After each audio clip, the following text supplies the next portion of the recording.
শ্রদ্ধাবান উপাসক উপাসিকাগণ, গত পর্বে আলোচনা করেছিলাম 500 জন রাজপুত্র, পদ্মাবতীর পুত্ররা 16 বছর বয়সে, যুবক বয়সে অনিত্যতা জ্ঞান লাভ করে চারিয়াজি সত্য দর্শন করে যথাপতি সগিতাগামী অনাগামী অরহত্ত ফলে লাভ করেছিলেন। তো এইভাবে 500 জন পুত্র পাচ্ছেক বুদ্ধত্ব লাভ করে অভিজ্ঞান সম্পন্ন, ঋদ্ধি সম্পন্ন হয়ে আকাশ মার্গে বেশে পদ্মফুলের ভিতরে পদ্মাসনে বসে ধ্যানমগ্ন হয়ে রইলেন। সন্ধ্যা হয়ে আসলো। তাদের সাথে যেসব মন্ত্রী অমাত্য এসেছিলেন তারা পুষ্করিণীর নিকটে চলে আসলেন রাজপ্রাসাদে পেরিয়ে নিয়ে যাওয়ার জন্য 500 জন রাজপুত্রকে। তারা লক্ষ্য করলেন 500 জন রাজপুত্র চোখ বন্ধ করে আকাশে বাঁচতে বাঁচতে পদ্মফুলের উপর যেন বসে আছেন। মন্ত্রীগণ এসে নিবেদন করে বললেন, যুবরাজগণ আসুন, রাজপ্রাসাদে ফিরে যায়, সন্ধ্যা হয়ে গেছে, আপনার বাবা রাজা চিন্তা করবেন, আপনারা ফিরে যান, আমরা ফিরে যাব না। কি বলে ফিরে যাব না? মন্ত্রীগণ অবাক হয়ে গেলেন। তারা রাজাকে গিয়ে খবর দিলেন, মহারাজ মহারাজ, আপনার ছেলেরা ফিরে আসতে চাচ্ছে না, বলেছেন আমাদেরকে ফিরে যেতে। তারা 500 জনে পদ্মফুলের উপর বসে আছে শূন্যের মধ্যে। কি অদ্ভুত কাণ্ড! রাজা সহজভাবে বলেন, ঠিক আছে, তাহলে আমার ছেলেদের ইচ্ছে মতোই হোক, তারা ওখানে আজ রাত থাকুক। এভাবে বিনা আহারে ধ্যানের মধ্যে এক রাত কাটিয়ে দিলেন 500 জন রাজপুত্র পাচ্ছেক বুদ্ধগণ।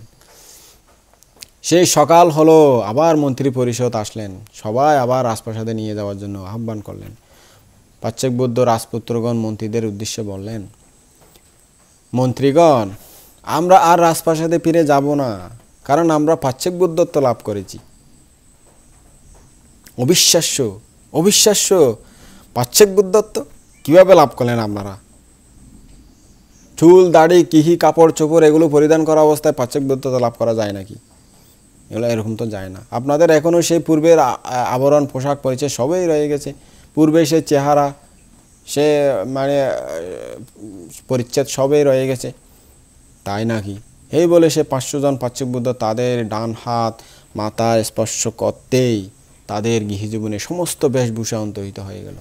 ঋদ্ধিময় অষ্টপরিষ্কার লাভ করে তারা ভিক্ষু বেশ ধারণ করলেন। তখন সবাই বুঝতে পারলেন, হ্যাঁ, এই 500 জন রাজপুত্র অর্হত হয়ে গেছেন, সত্যি তারা মহাপুরুষ হয়ে গেছেন। তারা আমাদের মাঝে ছিলেন এতদিন গৃহী হয়ে, আজকে তারা অর্হত হয়ে আমাদের সংসার থেকে বিচ্ছিন্ন হয়ে গেলেন। সত্যি এই 500 জন অর্হত আপন ভাই সেই মুহূর্তে পদ্মফুল থেকে উত্থিত হয়ে এবং আকাশমার্গে বাঁচতে বাঁচতে তারা গভীর হিমালয়ে গন্ধমাদন পর্বতে চলে গেলেন।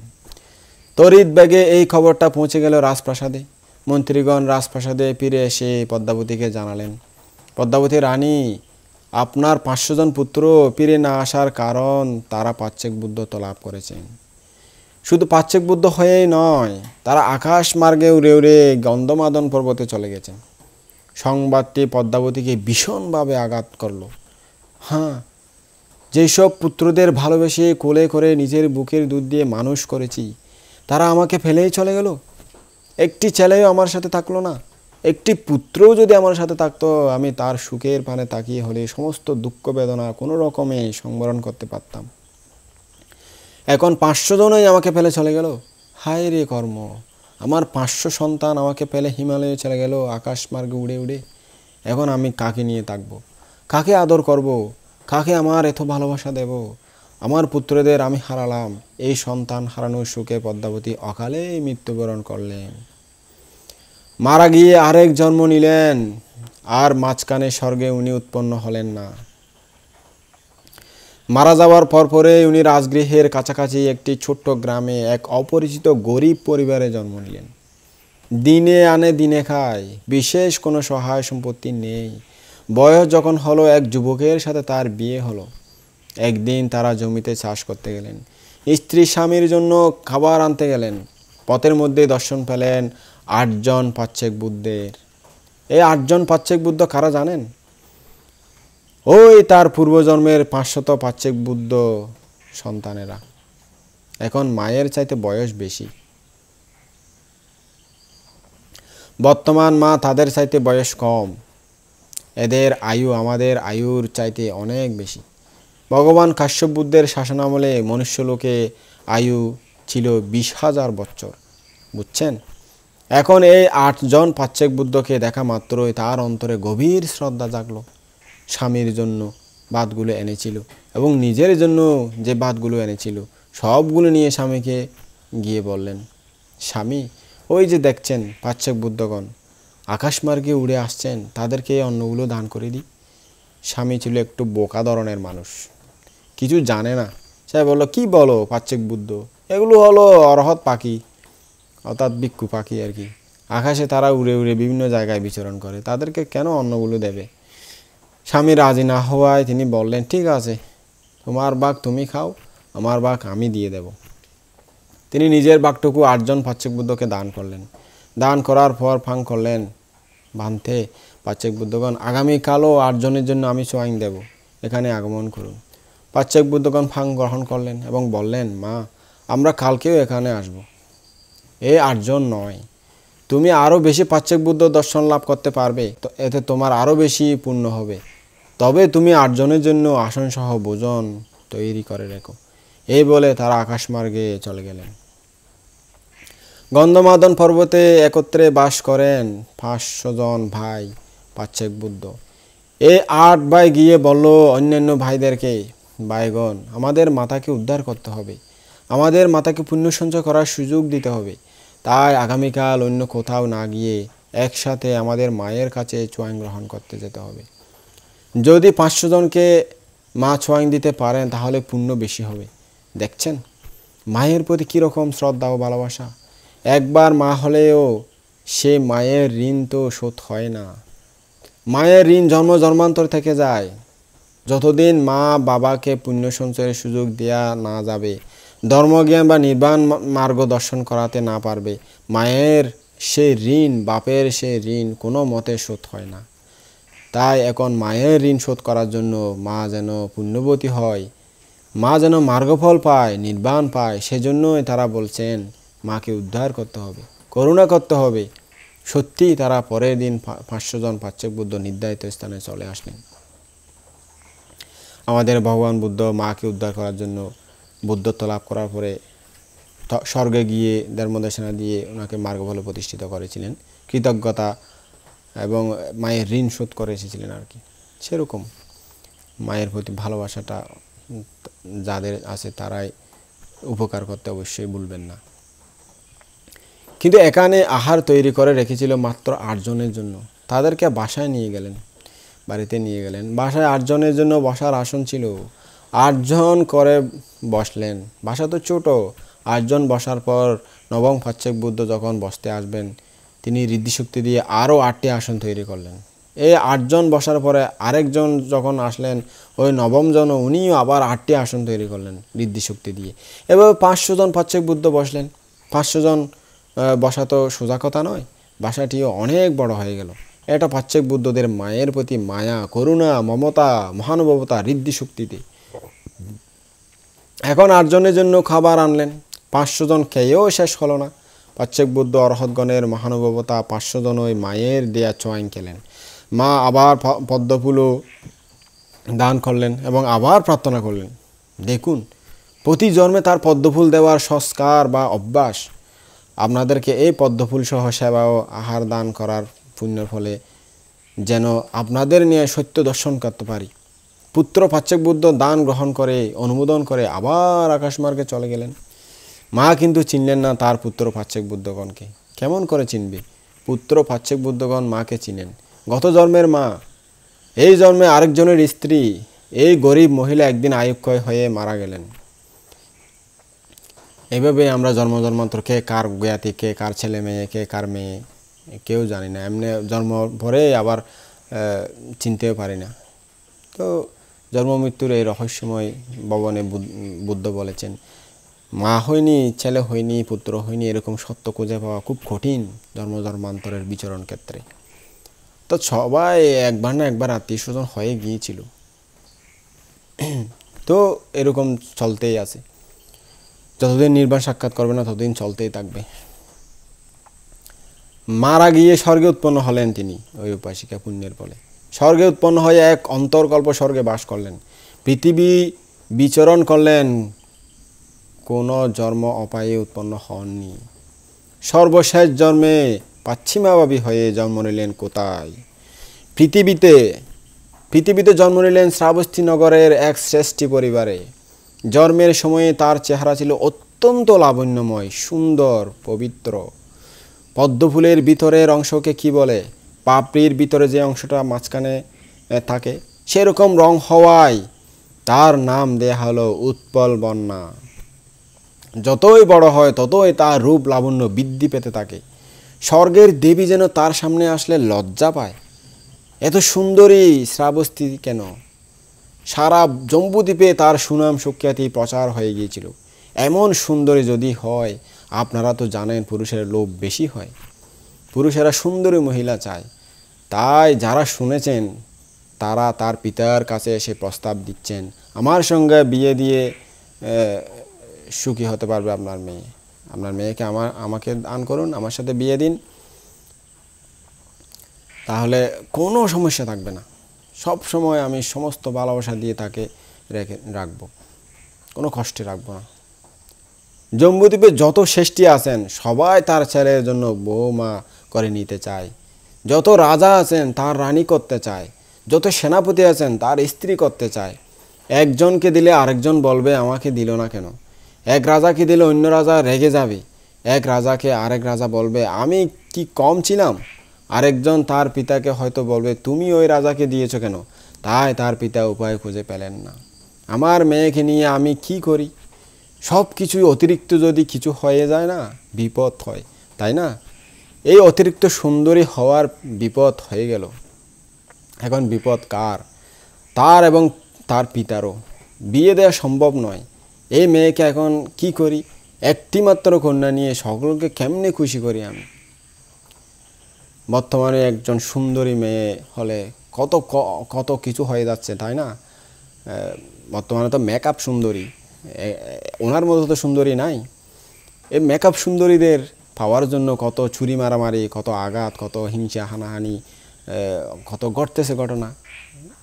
মানে পাওয়ার জন্য না পেলে মেরে দিচ্ছে। হ্যাঁ, আমার না হলে তুমি কারো হতে পারবে না, আমারই হতে হবে। তো না পেলে ছুরি মেরে দিচ্ছে, অস্ত্র মেরে দিচ্ছে, মেরে ফেলতেছে, কত রকমভাবে মেরে ফেলতেছে।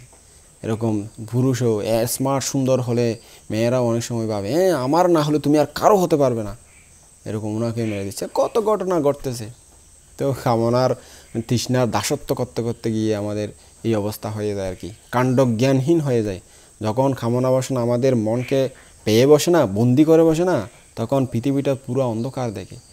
তখন সে এটাই ভাবে, শুধু এটা ভাবতে ভাবতে হয়ে যায়। তো এরকম অনেক ঘটনা বর্তমানে হচ্ছে, আপনারাও জানেন, আমরা জানি। মানুষ কামনার দাসত্বে পরিণত হয়েছে। তো এরকম আর কি। তখন তো আর উনি সুন্দরী, এত সুন্দরী ছিল যে সবাই এরকম বলতেছে। তো তার পিতা অনেক চিন্তা ভাবনা করার পর একদিন মেয়েকে বললেন, মা তোমাকে তো আমি কোথাও বিয়ে দিতে পারবো না। এই উৎপল বন্যা পিতার কথায় দুঃখ পাবে, রাগ না করবে, না খুশি হবে। আপনাদের কি মনে হয়?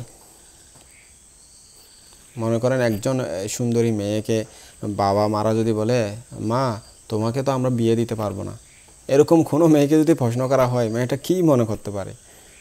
সবাই হাসবে। কি মনে করবে বলুন তো উপাসক আপনারা? এই যে ইয়ং মেয়েরা, আপনারা বলুন, আপনাদের মা বাবা যদি আপনাদেরকে বলে মা তোমাকে তো আমরা বিয়ে দিতে পারবো না, তখন তোমাদের মনের অবস্থা কি হবে? বলতেছে না, মুসকি মুসকি হাসবে আর কি, আর কি করবে? তো এরকম পরিস্থিতি হয়, তখন আর কি করা যায়? যাদের যে মনের পরিস্থিতি, সবাই তো আর সবার মতো করবে না। তো এই মেয়েটি কি করেছিল দেখুন। কেন? যেহেতু সে পাচ্ছিমাভাবী, সর্বশেষ জন্মগ্রহণকারিণী, নিশ্চয়ই তার অন্তরে বৈরাগ্য চিত্ত জাগবে। যেমন সম্রাট অশোক তার পুত্র মহেন্দ্রকে জিজ্ঞেস করেছিল, বাবা তুমি কি প্রতিজ্ঞা নিবে? ছেলে কি বলেছিল মনে আছে? শুনেছেন কি কোনো দিন? হয়তো যারা ধর্ম সম্পর্কে জানেন, ধর্ম সম্পর্কে দেশনা শুনেন, তারা জানতে পারবেন। আর যারা শুনেননি তারা আজকে শুনে নিন, সমস্যা নাই। ছেলে বলেছিল, হ্যাঁ বাবা, আমি প্রভুজাই নেব, আমি রাজা টাজা হব না। প্রভুজা নেওয়ার কথা বলেছে, রাজা না বলেনি। উনি পিতার প্রস্তাব সানন্দে গ্রহণ করেছিল এবং বলেছিল, হ্যাঁ আমি প্রভুজা নেব বাবা, আমি রাজি আছি, তাতে আমি খুশি। তো ওনার মামা আগে থেকে প্রভুজা নিয়েছিল, সেজন্য উনিও প্রভুজা নেওয়ার জন্য উৎসাহিত ছিল। ফারামি এটাকে বলে, যেহেতু শেষ জন্ম, ফারামি পূর্ণ, ফারামি না থাকলে কোনো দিন এরকম চেতনা আসবে না। এখন বলুন, আপনাদেরকে যদি বর্তমানের স্মার্ট যুগের ছেলে মেয়েদেরকে যদি বলা হয় প্রভুজা নেবে, বলেছে না না, এগুলো কি বাসি কাজ, এগুলো মানুষের ঘরে ঘরে ভিক্ষা করে খাবে, মানুষের দিলে খেতে পারবে না, এলে খেতে পারবে না, একটা কাপড় নিয়ে সারা জীবন কাটিয়ে দিতে হবে, ভাঙাচোরা ঘরের মধ্যে থাকতে হবে পরের উপকারের জন্য। হ্যাঁ, এরকমই বলবে, কারণ তাদের ফারামি নেই, তারা তো আর শেষ জন্মদারি নয়। তো যারা শেষ জন্মদারি, ফারামি পূর্ণ সত্য, তারা কিন্তু এরকমই বলবে। তো উৎপল্লাবন্যাকে তার পিতা বললেন, মা তোমাকে বিয়ে দিতে পারবো না, তবে একটি উপায় আছে। ভগবান গৌতম বুদ্ধ আবির্ভূত হয়েছেন, ভগবান বুদ্ধ তার ভিক্ষুণী পরিষদ গঠন করেছেন। তুমি প্রভুজা নিয়ে ভিক্ষুণী হও মা, তাহলে বিপদ মুক্ত হয়ে যাব। পিতা কিন্তু তাকে মুক্ত করার জন্য ওই ভিক্ষুণী হতে বলেননি, বলেছিলেন কন্যা প্রার্থীদের কাছ থেকে বিপদ মুক্ত করার জন্য। কিন্তু জগতের ভব সংসারের দুঃখ থেকে মুক্ত হওয়ার জন্য উৎপল্লবনার মনে আগে থেকেই বৈরাগ্য চেতনা জেগেছিল, জন্মান্তরে সংস্কার বশত। তাই পিতার এক কথায়, হ্যাঁ বাবা আমি রাজি আছি, আমি ভিক্ষুণী হব বলে প্রত্যুত্তর দিলেন, খুশি মনে, আনন্দিত মনে। তাকে পিতা মহা আড়ম্বরে ভিক্ষুণী বিহারে নিয়ে গিয়ে ভিক্ষুণী সঙ্গে প্রভুজা দিয়ে দিলেন। উৎপলবন্যা আর শ্রেষ্ঠীকন্যা নয়, ভিক্ষুণী হয়ে গেলেন, ছামনি হয়ে ভিক্ষুণী হয়ে গেলেন। দেখুন, একেবারে কম বয়সে, 16-17 বছর বয়সে তিনি ভিক্ষুণী হয়ে গেলেন। তার জন্য সবাই পাগল ছিল, তবুও তিনি হয়ে গেলেন ভিক্ষুণী। উন্মাদন্তীর জন্মে উন্মাদন্তীর রূপ লাবণ্য দেখে রাজার রথ থেকে পড়ে যাওয়ার উপক্রম হয়েছিল। সেটা আপনারা যারা গত পর্বগুলো শুনেছেন তারা নিশ্চয়ই বুঝতে পারবেন। সত্যি সত্যি এই ভিক্ষুণী জীবনেও এই রূপ লাবণ্যের জন্য কতগুলো দুষ্ট লোকের হাতে অত্যাচারিত হয়েছিলেন, এটা আমি আর বলতে যাব না। তার জীবনে অনেক বড় একটা দুর্ঘটনা ঘটেছিল আর কি, ভিক্ষুণী হওয়ার পরেও। তো সেটাও বিনয় পিটকে লেখা আছে, সেটা আমি বলছি না আর। উৎপলবন্যা বুদ্ধ শাসনে প্রবজ্ঞা নেওয়ার পরে ভিক্ষুণী জীবনে যে দায়িত্ব, সেই দায়িত্ব পালন করলেন। বিহারের পরিবেশ পরিষ্কার করার দায়িত্ব প্রত্যেকের, এক একজনের এক এক দিন পালা সিস্টেম থাকে। ভিক্ষুণী হয়েছে 1 সপ্তাহের বেশি দিন হয়নি। সেদিন বিহার পরিষ্কার করা, পানি দেওয়া, ফুল তোলা, মোমবাতি জ্বালানোর দায়িত্ব পড়েছিল উৎপলবন্যার ভিক্ষুণীর। তিনি বিহার প্রাঙ্গণ পরিষ্কার করলেন, ফুল তুললেন, পানি দিলেন, এবার মোমবাতি জ্বালালেন। মোমবাতির শিকার দিকে তাকিয়ে তাকিয়ে আজ কি জানি তিনি নতুন কিছু লক্ষ্য করলেন। মোমবাতির শিকা আপনারা কোনোদিন লক্ষ্য করেছেন? কীভাবে জ্বলে, পাত পাত করে কিছুক্ষণ জ্বলতে থাকে, তারপরে স্থির হয়ে যায়, স্থির হয়ে গিয়ে আবার পাত পাত করে উঠে আবারও স্থির হয়ে যায়। এভাবে মোমের শিকাটি একবার বাড়ে একবার কমে, খেয়াল করেছেন? আমি কিন্তু খেয়াল করেছি। অনেক সময় সেগুলো অনিত্য ভাবনা নিয়ে অনেকেই জ্ঞান লাভ করে ফেলেছে, ত্রিপিটকের শাস্ত্রে লেখা আছে। তো ওই দিন ওই প্রদীপ শিকা জ্বলতে দেখে তিনি চিন্তা করলেন, এই প্রদীপ শিকা আমাদের এই জীবনের শিকার তফাৎ কোথায়? প্রদীপ শিকা ধপধপ করে জ্বলতেছে, আর আমাদের জীবনও প্রদীপ শিকার মতো প্রবাহমান। প্রদীপ শিকা এক সময় ধপ করে নিভে যায়, আমাদের জীবনটাও কখন ধপ করে নিঃশেষ হয়ে যায় জানি না আমরা কেউই।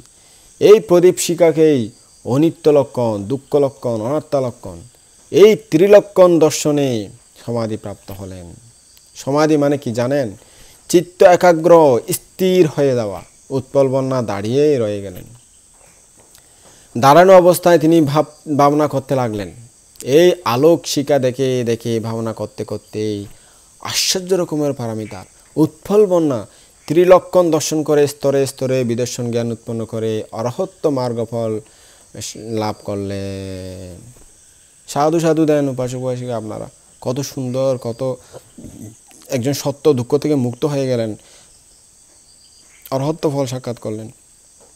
এরকম যদি সুধাপতি সকিতাগামী অরহত্ত ফল সাক্ষাৎ করে কেউ, কোনো ভ্রান্তি দেশনা করে, আপনারা নিশ্চয়ই সাধুবাদ দিয়ে অনুমোদন করবেন। তো এই সাধুবাদ দিলে অনেক মানে আপনাদেরও ফারামি সৃষ্টি হয়ে যাবে। আমি তো সবসময় বলি, আপনারা যারা যেখানে শুনতেছেন সাধুবাদ দেওয়ার মতো পরিবেশ থাকলে দেবেন, আর যদি পরিবেশ না থাকে একটু মনে মনে হলেও দেবেন, তবে অনেক পুণ্য ফারামি সৃষ্টি হয়ে যাবে।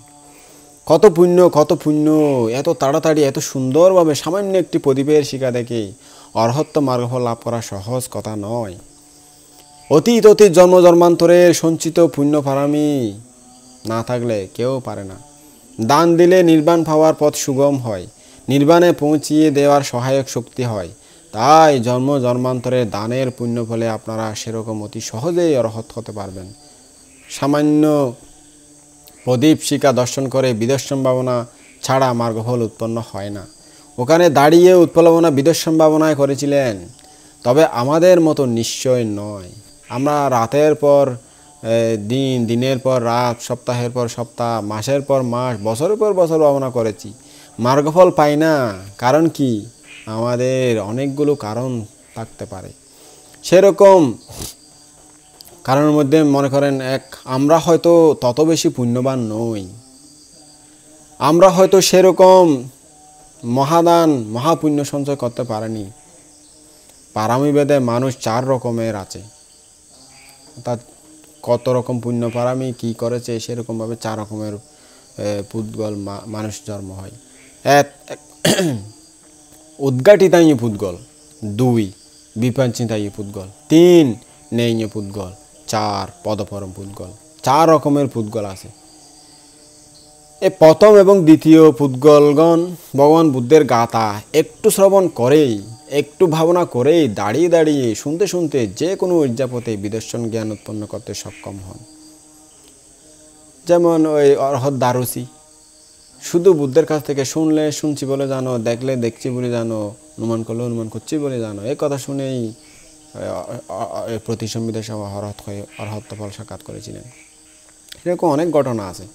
এবং শিবলিবান থেকে একটু চুল কাটতে উনি তো মানে 2-1টা কথা বলতে মার্গফল সাক্ষাৎ করে ফেলেছেন। এরকম সাথে সাথে ত্রিলক্ষণ দর্শন করে তারা মার্গফল লাভ করেন। এই উদ্ঘাটিতায় পুদ্গল এবং বিভঞ্চিতায় পুদ্গল হলেন শ্রেষ্ঠ পারমিবান ব্যক্তিগণ। তৃতীয় পুদ্গল হচ্ছেন নেইন্য পুদ্গল। নেইন্য পুদ্গলগণ ধর্ম শ্রবণের সাথে সাথে মার্গফল লাভ করেন না, তাদেরকে সাধনা করতে হয় অন্তত 7 দিন অথবা 7 বছর অথবা 20-30 বছর, যা লাগে আর কি, যার যেরকম সাধনা, যার যেরকম প্রচেষ্টা সেই অনুযায়ী। তবে নেইন্য পুদ্গলগণও সম্যকভাবে ভাবনা করলে, সকালে ভাবনা করে রাত্রে অরহত হতে পারেন, রাত্রে ভাবনা করলে ভোরে অরহত হতে পারেন। পারামির উপর নির্ভরশীল সব কিছু। সেই জন্য আপনাদেরকে বলি, সবসময় দান ধর্ম পুণ্য কর্ম করে পারামি সৃষ্টি করেন। পারামি ছাড়া জগতে কিছু নাই, পারামি ছাড়া আপনি কোনো দিন উন্নতি সমৃদ্ধি পাবেন না। তা আপনাদেরকে পারামি সৃষ্টি করতে আপনারা বলেন করেন, একটু একটু করে 2বার 1বার করতে চাইলে 3বার পারামি ঢুকিয়ে ফেলেন। দান ধর্ম চেতনা আপনাদের এত দুর্বল। ভাবনা করতে বলে সময় পাই না, কষ্ট হয়। শিল পালন করতে গেলে বানতে আজকাল পারা যায় না, দান করতে বলে বানতে নাই, অনেক ছেলের পিছনে খরচ হয়ে যাচ্ছে, মেয়ের পিছনে খরচ হয়ে যাচ্ছে, আমার জমি কিনতে চলে গেছে, বাড়ি করতে চলে গেছে, টাকা নাই বানতে, এখন টাকা নাই, কত অভাব অনটন বেড়ে যায় তখন না। আরে কি আর বলবো, বুঝবেন সময় হলে, যখন জন্ম নেবেন গরিব কুলে, ফার্মি থাকবে না, মার্গফল লাভ করতেছে। যেমন আপনারা এখন শুনতেছেন, উনি মার্গফল লাভ করেছেন, আমরা তো এত করেও পারি না। তো উনি একদিন আপনাদের মতো ছিলেন। এই যে জীবনী আমি বলে আসলাম, তার জীবনী, কখনো গরিব হয়েছেন, কখনো ধনী হয়েছেন, কখনো আবার অকালে মৃত্যু হয়েছে, কখনো আবার শোকে মারা গেছে, কত রকম তার জীবনের যারজটটা চলে গেছে। তো সেগুলো একটু দেখেন, আপনারা শুধু এই জীবনটাই দেখতেছেন। তো তারা একদিন আপনাদের মতো ছিল, মার্গফল লাভ পারেনি, কিন্তু পারামি সৃষ্টি করে গেছেন। এই পারামি যখন পরিপূর্ণ হয়েছে, তখন একটু বুদ্ধের কথা শুনে একটু ধ্যান করে মার্গফল লাভ করে ফেলতে পারেন। তা আপনারা এখন পারামি সৃষ্টি করুন।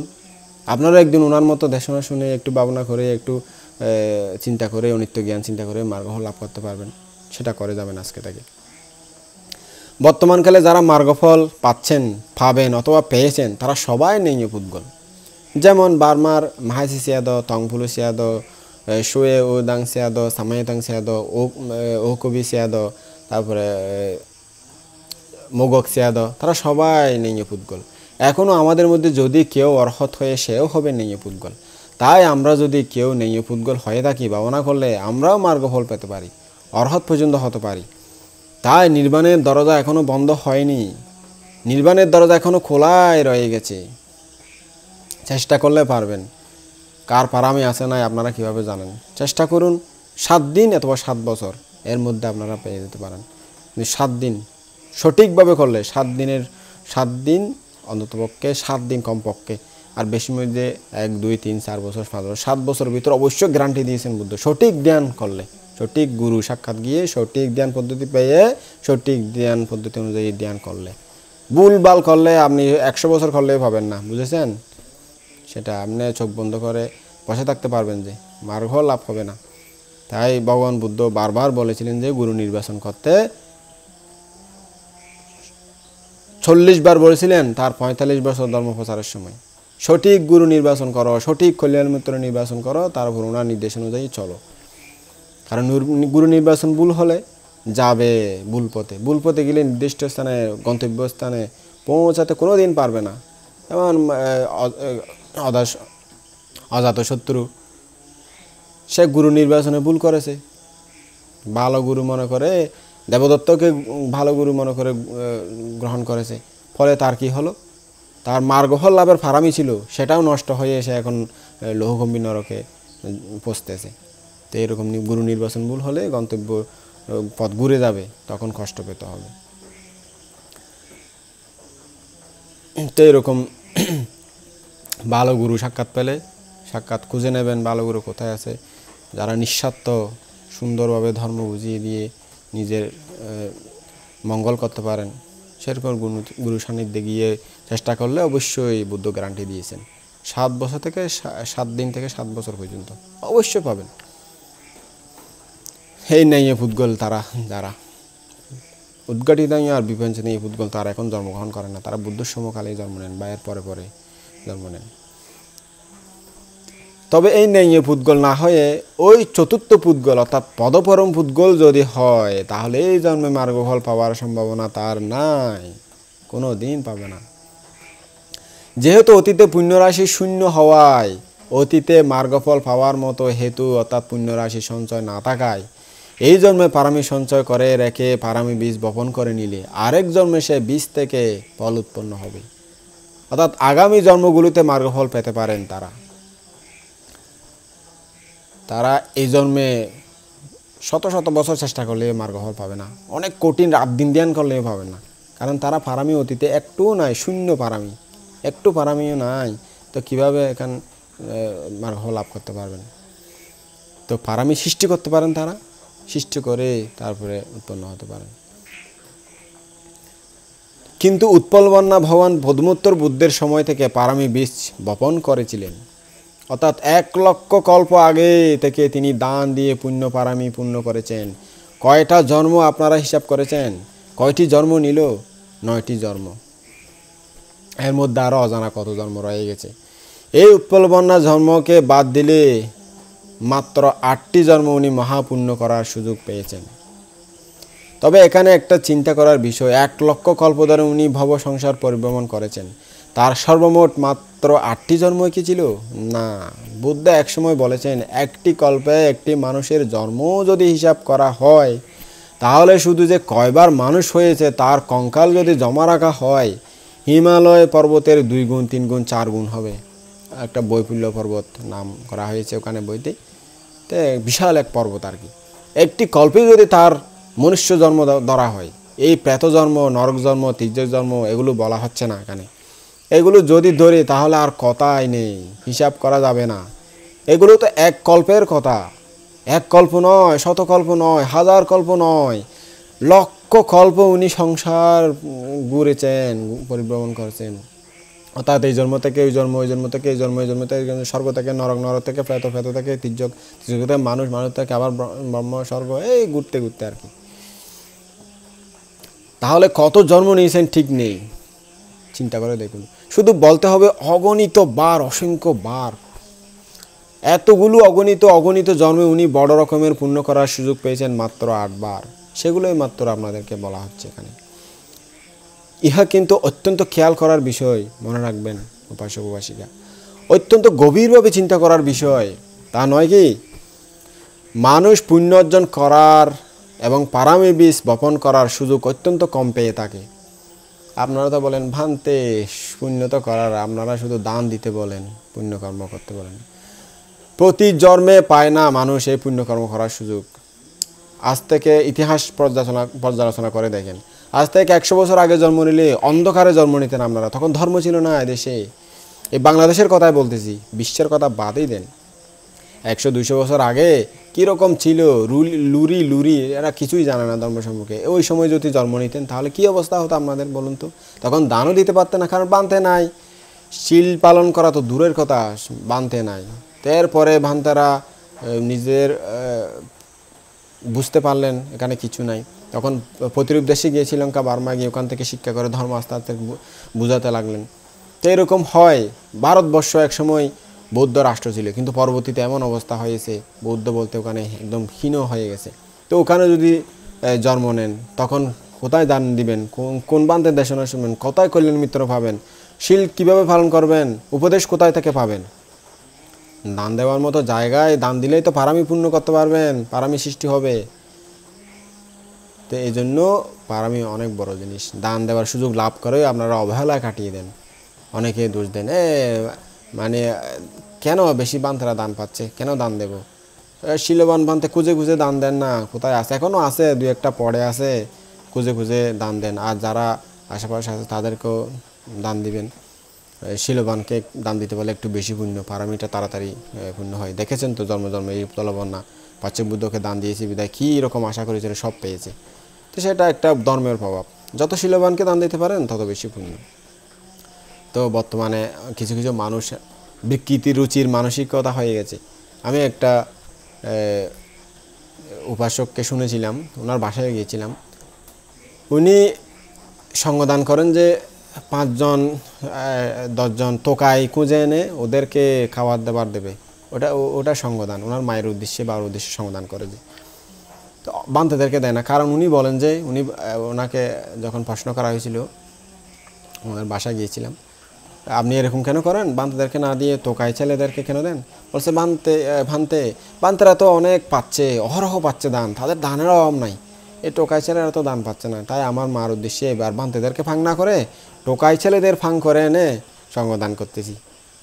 ওরা তো অভাবই, তাই ওদেরকে দিচ্ছি। কি মাথা মস্তিষ্ক মানুষের! তারা ঠিক আছে অভাব, সেটা তাদের পারামি, তাদের পুণ্য নাই, সেজন্য তারা পাচ্ছে না। দান ধর্ম করেনি অতীতে, সেজন্য এখন কষ্ট পাচ্ছে পারামি অনুযায়ী। তো তাদের কি বুদ্ধের প্রতি একটু শ্রদ্ধা আছে, ধর্মের প্রতি শ্রদ্ধা আছে, সঙ্গের প্রতি শ্রদ্ধা আছে? তো কোনো কিছু তো নাই। শিলও তো পালন করে না, ভাবনা তো দূরের কথা। তো তাহলে তাদেরকে দান দিলে কী পুণ্য হবে আপনি বলুন? হবে না হবে আমি বলছি না, এত কম হবে যে সেটা 1 কোটি ভাগের 1 ভাগও না এরকম। এরকম পুণ্য দিয়ে আপনি পারামি আপনি মহৎ কিছু পাবেন উপাসক উপাসিকা আপনারা পাবেন না। তো আপনারা তো পাবেন না, আপনারা বুঝেন না, কী আর বলবো। তো এরকম পাগল ছাগল মানুষও বর্তমানে আছে। কি মাথা, কি চিন্তা করে, কি মগজ, এগুলো কিছু বুঝতে পারি না। তারা ঠিক আছে, শত খারাপ হোক, কিন্তু অন্ততপক্ষে প্রত্যেকদিন সকাল সন্ধ্যা বুদ্ধকে বন্দনা করে, বুদ্ধের প্রতি শ্রদ্ধা আছে, বুদ্ধের প্রতি বিশ্বাস আছে। এখনও এত বেশি অতিরিক্ত খারাপ হয়নি। যেগুলা অতি বড়, যেগুলা বাংলা হয়তো অত্যন্ত ক্ষতি হয়ে যায় নারী সংক্রান্ত, এগুলো হয় এক বিষয়। কিন্তু এরপরেও বান্তেদের বুদ্ধের প্রতি শ্রদ্ধাটা থাকে। মিলিন্দফরণে এরকম একটা কথা আছে, ভিক্ষু দুঃশীল হলেও বুদ্ধের প্রতি শ্রদ্ধাটা তার যাবে না, ধর্মের প্রতি সঙ্গের প্রতি শ্রদ্ধাটা থেকে যাবে। বুদ্ধকে অন্ততপক্ষে বন্দনা করবে, শ্রদ্ধা করবে। সেরকম মানুষকে দান দিলেও তো এদের চোখাই ছেলেদের চাইতে অনেক পুণ্য হবে। চিন্তা করে দেখুন আপনারা, কত বড় বোকা মানুষ। তো পারামি পূর্ণ করতে হয়, না হলে তো সুযোগ নাই। এই 8টি মাত্র জন্ম তিনি পারমী পূর্ণ করে অর্হত হতে পেরেছিলেন, তাতে উৎপলাবন্যা প্রতি জন্মে পায় না দান ধর্ম পুণ্য করার সুযোগ। তো যখন এখন ধর্ম সাক্ষাৎ পেয়েছেন, দান ধর্ম পুণ্য কর্ম করে নিন, তাড়াতাড়ি হাতিয়ে নিন, হয়তো আর 100 বছর পরে সেই সুযোগও আসবে না। তখন জন্ম নিলে আর কোনো দান দেওয়ার কোনো ব্যক্তি পাবেন না। মনে রাখবেন, যখন পেয়েছেন এখনও আছে, এখনও করে নিন, এখনও কিছু কিছু পুণ্যবান সত্য আছে, তাদেরকে দান দিয়ে পারমী সৃষ্টি করবেন। এই উপাসিকার মতো পারমী সৃষ্টি করে আপনারা প্রার্থনা করুন, যে যার ইচ্ছা সেরকম প্রার্থনা করুন, তাহলে প্রার্থনা পরিপূর্ণ হয়ে যাবে। তাহলে আমরা ওইরকম ভাগ্যবান নয় বিদায়, উৎপলাবন্যার মতো ভাগ্যবান নয় বিদায় আমরা এরকম ঘুরে ফিরে করতেছি। আমরা ভগবান বুদ্ধের শাসন এখন পেয়েছি। উৎপলবন্যা 8 বার পারমী পূরণ করেছেন 1 লক্ষ কল্পে। এভাবে আমরা এই জন্মে একটি কল্পে যদি এরকম পুণ্য সঞ্চয় করে যেতে পারি, তাহলে আমাদের জন্মটি সার্থক হবে। একবার জন্ম নিয়ে কাজটা করে যেতে পারলাম, ঠিক না? এটা চিন্তা করবেন, এটা মনে রাখার কথা।